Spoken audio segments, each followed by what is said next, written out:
It feels like a dream to me still. I'm like, oh my God, this is really happening. I'm watching dolphins jump in the ocean, and I'm like, okay, this is going to be my life. I'm so excited about it. It's ridiculous. Growing up in Southern California in Laguna Niguel, I always was a beach and swimming person. So I like being warm. I like being by the ocean. With my career, I've unfortunately been living in places like Texas and Atlanta, which I love those places, but they weren't right next to a nice beach. The opportunity to live by the beach in Southern California, as you can imagine, is price prohibitive. I've always wanted to live outside of the U.S. Cabo San Lucas felt that that was a great location. I've always enjoyed the Mexican culture. I've actually taken classes and done an immersion class to learn Spanish. I have a dream, and I want to be a part of a different culture, and I want to be a part of a beach lifestyle. I don't want to be 65 and wandering around with a with a metal detector on a beach. I want to be able to go paddleboarding. I want to be able to go scuba diving. I want to be able to go surfing.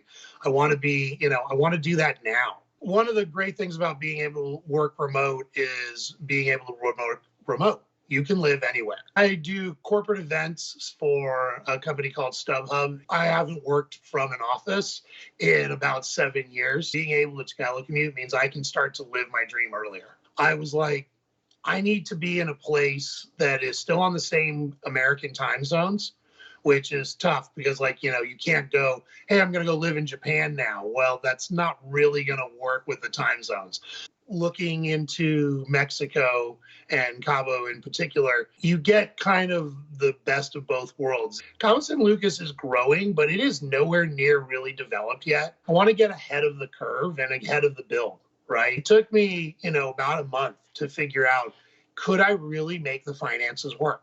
Buying as an expat or buying as a foreigner in Mexico and many other countries, you have to pay it outright. You don't get the opportunity to go, hey, give me a 30-year loan on this place.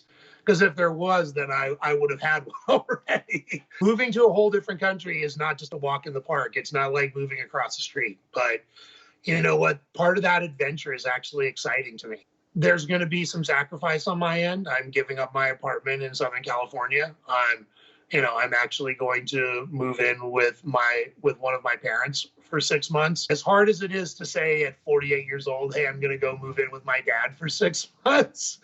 And trust me, it sucks. I'm doing it for a much more important thing. I mean, I will literally be starting anew. I will have my job and I will have a $260,000 condo, and that is it. I wanted to live a dream, and I wanted it to be something that's spectacular. I will have nothing to fall back on if this doesn't go right. Trust me, there's sleepless nights about that. It's definitely a little concerning. What I really wanted was something on the water. I wanted a condominium. I didn't want a house. I wanted something that was pretty much turnkey, if at all possible. 2 or 3 bedrooms. If I could get 3 bedrooms, that would have been a bonus. But the price point for that was just too high. If I couldn't live on the ocean, I had to have an ocean view. As much as I would love to have a rooftop and put a hot tub on it, that was another $150,000. And that was just not happening. I got what I could afford. So I'm on the second floor of a 4-story building. I've got a great little wraparound view. It's 2 bedrooms, it's 2 baths. And when you walk in the unit, you immediately get hit by the view of the ocean. The nice thing about the kitchen is it's right up against the windows. And it's got a sliding window open with a bar on the outside. So you can look out at the hillside or you can look out at the ocean, which was a nice, pleasant surprise about the unit.